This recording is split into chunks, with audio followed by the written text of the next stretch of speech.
All right, let's continue.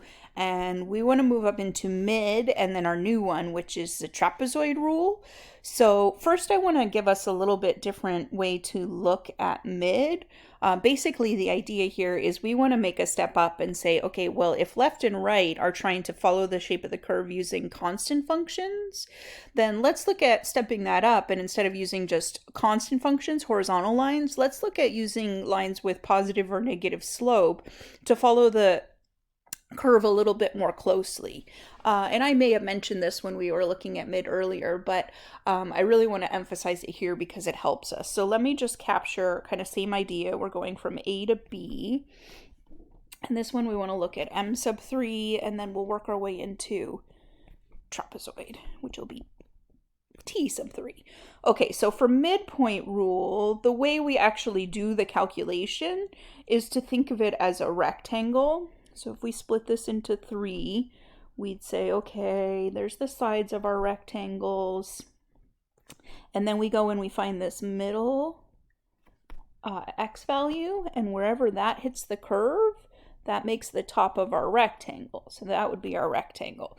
But I want to zoom in on this chunk just a little bit and get into that a little bit more. So yes, that's how we're doing the calculation. I don't want you to change how you do the calculation, but I do want you to see a way that emphasizes graphically why mid does better than left and right. We already maybe can see that just because we're averaging the over and under parts on this graph, but we can get into it even a little more. So let's say this is the first rectangle and we're kind of zooming in on this stretch of the curve. And what I want to look at here is if this was going to be our rectangle, let's use some colors here. So that's our rectangle that we would use for a midpoint rule. One thing that you can think about is, okay, well, we're just using this middle x value right here.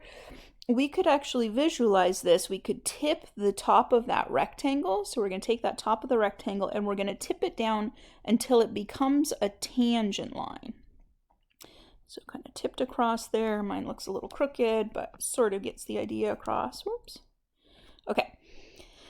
And what's really important here is to recognize that when we tip that, since this is centered right perfectly in the middle, except mine isn't, but close enough, when you do that, you create this little bit here of extra area that you're catching above the yellow rectangle, but you also create this little area here where you're missing some stuff that the yellow rectangle captured. And in fact, since we're splitting that right down the middle, since that the base of those two triangles that I'm drawing are identical, so this base right here and this base right here are identical, when we tip that line, this should also be identical. And what we're getting is that that little bit of extra stuff that we caught and that little bit of stuff that we missed is exactly equal. So when we tip that line and we make it a tangent line, we're not changing the area at all. We're just changing our visual perception of the area. And I think that tangent line maybe should really be a nice visual for us, because that was kind of the idea of making tangent lines, is they do a really good job of approximating the curve as long as you stay close to the point. So if we go back up to the picture up top and we say, okay, well, let's just draw a tangent line. And that gives us the exact same area as when we draw midpoint rule as a rectangle. But it gives us a really nice idea of why midpoint rule might do a pretty good job, because it's using the slope of a tangent line to find the area under a curve. And it's really just that somebody got clever. So we're actually thinking about this backwards and said, but we could flatten that tangent line out and just use that middle y value, the y value that goes with the middle x value. Let me say that very carefully. And that will give us the exact same area as the tangent line would. So that's a much easier calculation. You don't actually have to calculate the tangent line to do it. You can just find that rectangle. But again, accuracy-wise, if you visualize it as using a tangent line, you can see it gets really nice and close, right? So it's not perfect. It looks close to perfect on those last two, but it's really not. But it's a lot better than when we use left and right. So now we're using segments of, let me think of it this way. We were using like 0-degree polynomials here. Constant functions are polynomials with degree 0. And now we're using first-degree polynomials. And you can extend this. You can go into second-degree polynomials, quadratic pieces, and that is Simpson's rule is what that's called. You can try to approximate curves with cubics. That's cubic splines that you're creating. So there's a lot of this you can get into, and it's really interesting. But we're just going to go up through right now constant and linear pieces. Okay, so midpoint rule is really using the tangent line to follow the shape of the curve. Now I want to introduce this new one, which is the trapezoid rule. And it's not exactly the same as mid, but it does use linear functions to approximate the area. So let me just get my sides drawn in, try and make it kind of even so it doesn't look weird. Okay, so if these are the sides of my subintervals, trapezoid rule wants to do the same thing. So mid, now that we're looking at it this way, we're really finding areas of trapezoids, right? They're very specific trapezoids. They're trapezoids whose top is the tangent line to the curve at the middle x value of your subinterval. So trap is a trapezoid, as the name implies, but you don't use the middle x value. What you do is you connect the two corners. So you use the left side y value and the right side y value, and you just straight up connect the dots, and that gives you the top of your trapezoid. And again, my drawing might exaggerate it a little, but this one's really close in the same way that mid was really close. I do think it's interesting to notice here that all the midpoint rectangles ended up above the curve, and the midpoint trapezoids, and all the trapezoid rule trapezoids ended up below the curve. So you'll have kind of that same thing where when you have curves that have a consistent shape, always increasing, always decreasing, always concave up, always concave down, you can make some generalizations about mid and trap as well as left and right. When your curve goes up and down and up and down and changes bend, it's much less obvious, but for these nice simple curves, we can do that. Okay, so here is the visual on trapezoid rule, and basically what trapezoid rule says, I don't know if I really left myself enough area to fit this, but let's try, is that the integral from a to b of f of x dx can be approximated by adding up trapezoids. And the way you calculate the area of a trapezoid, for earlier purposes, I often will split off a triangle from a rectangle, but I think here I'm just going to go to the formula for area of a trapezoid, and that is you average the two heights. So you would take the height way over here. So for example, if this was x sub 0 and this was x sub 1, you take the height at 0 and you take the height at x sub 1 and you'd average the two. So this over here would be f of x. So we'll just say x sub I. And then for the next one,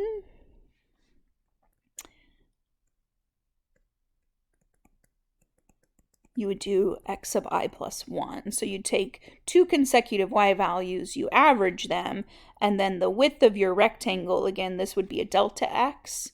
So this is our setup for trapezoid rule. And interestingly, if you kind of play around with writing out some of those terms, so let's say we were doing the 1/2, and then we had the f of x0 plus f of x1, and then you'd have we'll just factor out the delta x, the f of x1, I lost my 1/2,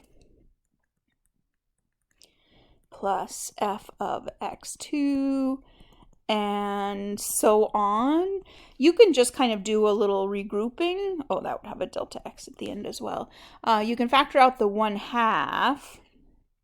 And then basically you can just kind of split these up. You can pull out the f of x0, the f of x1, the next one would have an f of x2.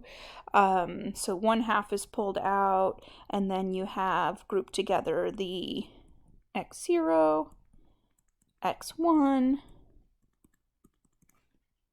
and then you would stop one shy. So let's say this is I equals, what did we do? 0 to n minus 1. So you would stop at n minus 1. Oops, I lost my x. And then that's pulling out all these first terms. If you pull out all the second terms, those would start at x1 and then go to x2 and then go to x sub n. And what you're really getting here, delta x, is that this first group, x0 to x sub n minus 1, that is really a left-hand sum. That's taking the left ends of each one, so that's like an L sub n.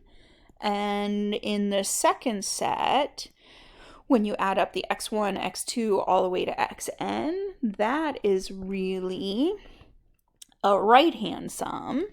So what you've really got here is half of the left-hand sum plus the right-hand sum. So write that down, remember it. You can just do trapezoid rule by hand if you want to. You can just take each one of those and average the two heights and use it, multiply it by the width of your rectangle. Totally fine. We'll do that in examples. But if you've already calculated your left-hand sum and your right-hand sum in a problem, there's no reason to do that from scratch. You can just average the left and right-hand sums. Okay, so really big thing I want to emphasize here, again, remember both of these we can visualize as trapezoid, but midpoint rule takes the middle x value, creates a tangent line. That's the top of your trapezoid. Trapezoid rule doesn't have anything to do with the middle x value. What it really does is average the two y values. So midpoint rule is middle x, trapezoid rule is middle y. So really try to keep those separate. That's the biggest mistake I see, is people mixing that up and using the wrong one. So again, midpoint rule, you have to use the middle x. Trapezoid rule uses the middle y, or the average y, however you want to say that. Okay, really quick, just to look at the error of this set. If we're thinking we're using linear functions now, so let's see. If this is my curve right in the middle, the top one here, let me use lots of colors here. I'm going to go through and color in these three different curves with blue. This one, that's sort of ugly, but hopefully you can tell. And then what? We'll use green. Okay, so this, where we have this top line, that's the one where you take the middle x and you make a tangent line. So that's mid. And notice mid in this case caught this, and those two things were extra. Oh my goodness, I can't spell extra today. So for mid, in this picture, it looks like mid is an overestimate. And the bottom one, what will we make that? Let's make it yellow.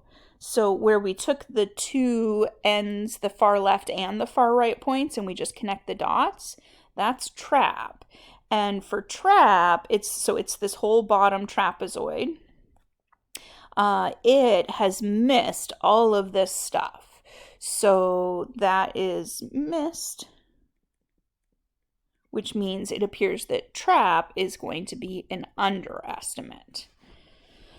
Okay, so second one, let's see, I'm going to do trap first since I already have yellow. So this is the trapezoid rule, trapezoid, and purple? Nope, green. This is where we took the middle point and we drew a line.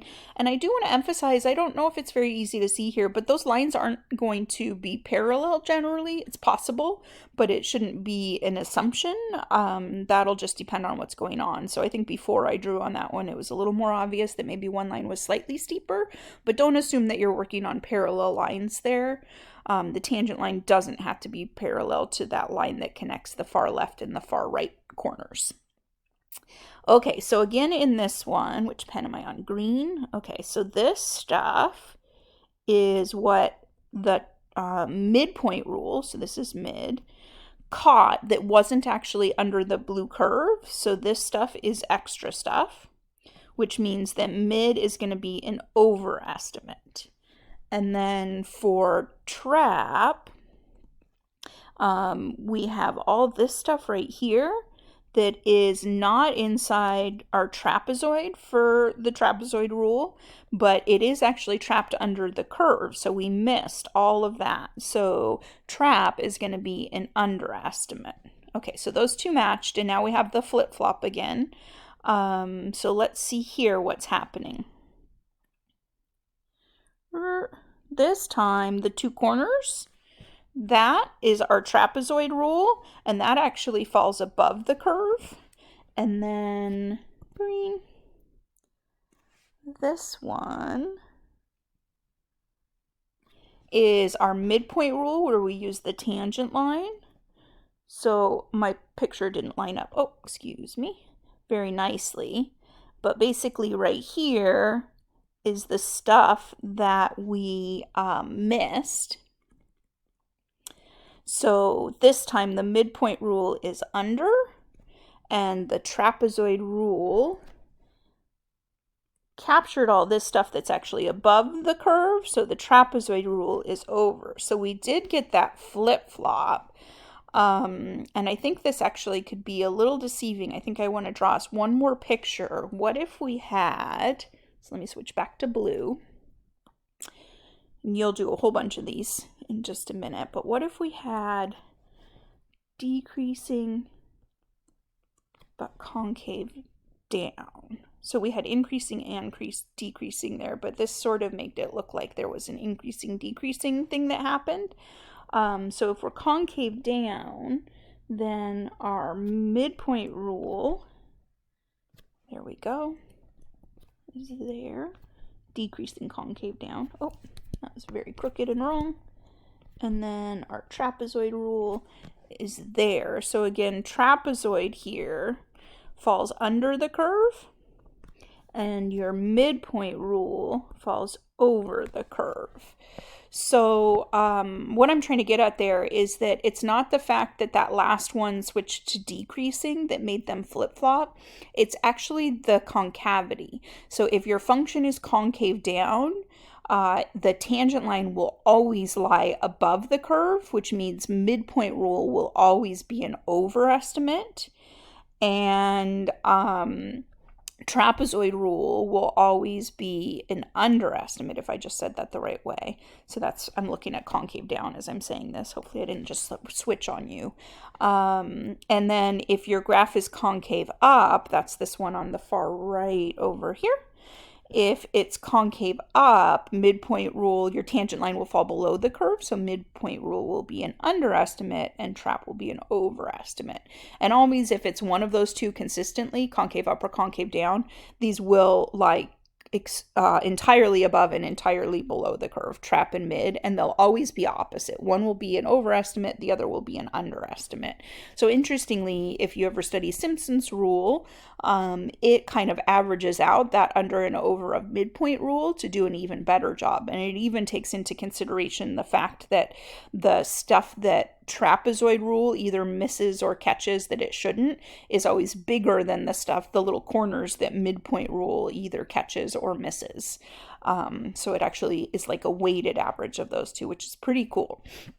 So big summary here is that the error for mid and trap depends on or is related to, however you want to say that, the second derivative, which is kind of an interesting thing. So it's the slopes, the sign of the slopes that are going to determine whether left and right are under or over estimates. And then for trap and mid, it's going to be the sign of the second derivative that's determining that. Okay, sorry that was a long one. Thanks for watching.